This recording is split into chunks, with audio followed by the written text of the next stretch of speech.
Hi friends, आज आमी आपनादेर साथे शुक्तोर रेसिपि शेयर करब। फ्रेंड्स, यदि आमार रेसिपिटा भालो लागे लाइक कमेंट करबेन, फैमिली फ्रेंडदेर साथे शेयर करबेन और साथे आमार चैनलटाके सबस्क्राइब करे अल नोटिफिकेशनटा अन करे देवार अनुरोध रइल, जाते आमार रेसिपि आपलोड हबार साथे साथेई आपनारा नोटिफिकेशन पेये जान। आसुन शुरू करा जाक आजकेर रेसिपि।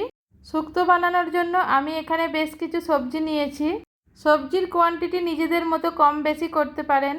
সবজিগুলোর খোসা ছাড়িয়ে লম্বাভাবে কেটে ধুয়ে জল ঝরিয়ে নিয়েছি। এখানে আমি সিমকে এইভাবে কেটে ধুয়ে নিয়ে 1 কাপের মতো নিয়েছি। একটা বেগুনকে খোসা সমেত এইভাবে কেটে নিয়েছি। কাঁচা পেঁপেটাকেও এইভাবে কেটে নিয়ে 1 কাপ নিয়েছি। একটা কাঁচকলাকে খোসা ছাড়িয়ে এই একইভাবে লম্বা করে কেটে নিয়েছি।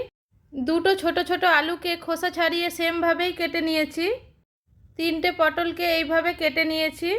একটা ছোট সাইজের করলাকে এইভাবে কেটে নিয়ে ধুয়ে নিয়েছি। একটা সজিনা ডাঁটাকে খোসা ছাড়িয়ে কেটে নিয়েছি। এখানে আমি 1 কাপের মতো বড়ি নিয়েছি। আপনারা আপনাদের প্রয়োজন মতো বেশি বা কম করতে পারেন।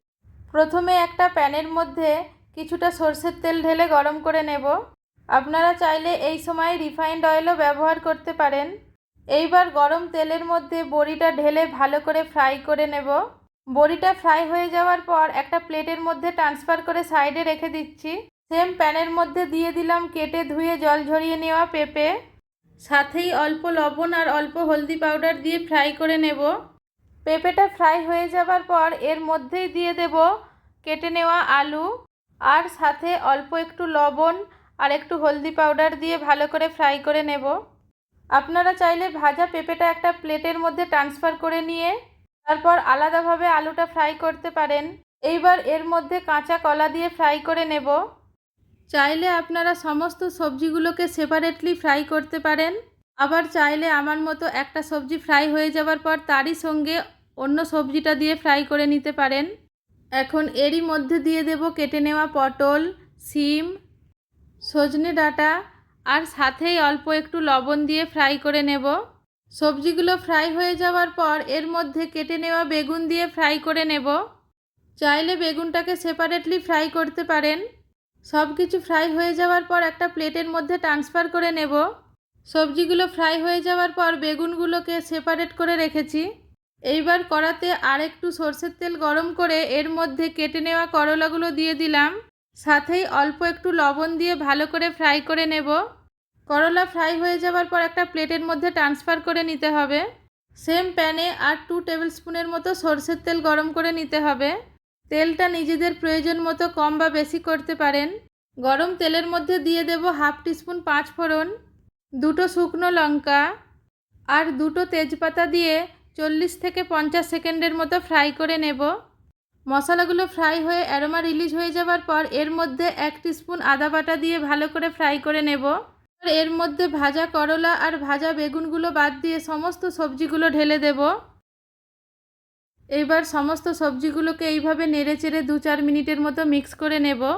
এখন এর মধ্যে পরিমাণ মতো লবণ দিয়ে ভালোভাবে মিক্স করে নিতে হবে। এইবার এর মধ্যে দিয়ে দেব কিছু বাটা মশলা। দিয়ে দিলাম 2 টিস্পুন পোস্ত বাটা, 1 টিস্পুন জিরে বাটা আর 1/2 টিস্পুন রাঁধুনি বাটা দিয়ে খুব ভালোভাবে কষিয়ে নিতে হবে। বেশ কিছুক্ষণ টাইম নিয়ে কষিয়ে নেবার পর এর মধ্যে দিয়ে দেব ফ্রাই করে নেওয়া বেগুনগুলো দিয়ে একটু নাড়াচাড়া করে মিক্স করে নেব। ভালোভাবে মিক্স হয়ে যাওয়ার পর এর মধ্যে দিয়ে দেব প্রয়োজন মতো গরম জল। জলটা দিয়ে মিক্স করে নিতে হবে। জলটা না ফোটা পর্যন্ত হাই ফ্লেমে কুক করে নিতে হবে। চাইলে এই সময় ঢাকা লাগিয়েও কুক করতে পারেন। জলটা ফুটে যাওয়ার পর ঢাকা লাগিয়ে লো ফ্লেমে রান্না করে নিতে হবে যতক্ষণ না সমস্ত সবজিগুলো ভালোভাবে সেদ্ধ হয়ে যাচ্ছে ততক্ষণ। মাঝে মাঝে ঢাকা খুলে চেক করে নিতে হবে সবজিগুলো সেদ্ধ হয়েছে কিনা। সবজিগুলো এখনও সেদ্ধ হয়নি, তাই আরেকবার নেড়েচেড়ে নিয়ে আবার ঢাকা লাগিয়ে ভালোভাবে সেদ্ধ করে নিলাম। সমস্ত সবজি সেদ্ধ হয়ে যাওয়ার পর এর মধ্যে দিয়ে দেব সরষে বাটা, 1.5 টিস্পুন সাদা সরষে আর 1 টিস্পুন লাল সরষে, সাথে একটা কাঁচা লঙ্কা আর অল্প একটু লবণ দিয়ে পেস্ট করে নিয়েছিলাম। সরষে বাটাটা মিক্স করে নেওয়ার পর এর মধ্যে ফ্রাই করে নেওয়া করলা দিয়ে মিক্স করে নিতে হবে। এইবার গ্যাসের ফ্লেমটা লো করে দিয়ে এর মধ্যে 1 কাপের মতো কাউ মিল্ক দিয়ে লো ফ্লেমে ভালোভাবে মিক্স করে নিতে হবে। দুধটা মিক্স করে নেওয়ার পর এর মধ্যে দিয়ে দেব ফ্রাই করে নেওয়া বড়ি। এবার এর মধ্যে দিয়ে দেব ড্রাই রোস্ট করে পাউডার বানিয়ে নেওয়া 1 টিস্পুন পাঁচফোড়ন। ভালোভাবে মিক্স করে নিতে হবে। এইবার অল্প একটু ঘি দিয়ে মিক্স করে নেব। সব কিছু ভালোভাবে মিক্স করে নেবার পর এর মধ্যে ঢাকা লাগিয়ে আর 1 থেকে 2 মিনিট লো ফ্লেমে কুক করে নিতে হবে। এইবার শুক্তোটা অলমোস্ট রেডি হয়ে গিয়েছে। এবার এর মধ্যে 1 টিস্পুনের মতো ঘি দিয়ে মিক্স করে নিতে হবে। এখন ঢাকা লাগিয়ে গ্যাসের ফ্লেমটাকে অফ করে দেব আর এইভাবেই ঢাকা লাগিয়ে 5 থেকে 6 মিনিট স্ট্যান্ডিং টাইমে রাখার পর এটাকে ডিশ আউট করে নেব। তৈরি হয়ে গেল খুবই সুস্বাদু শুক্তো।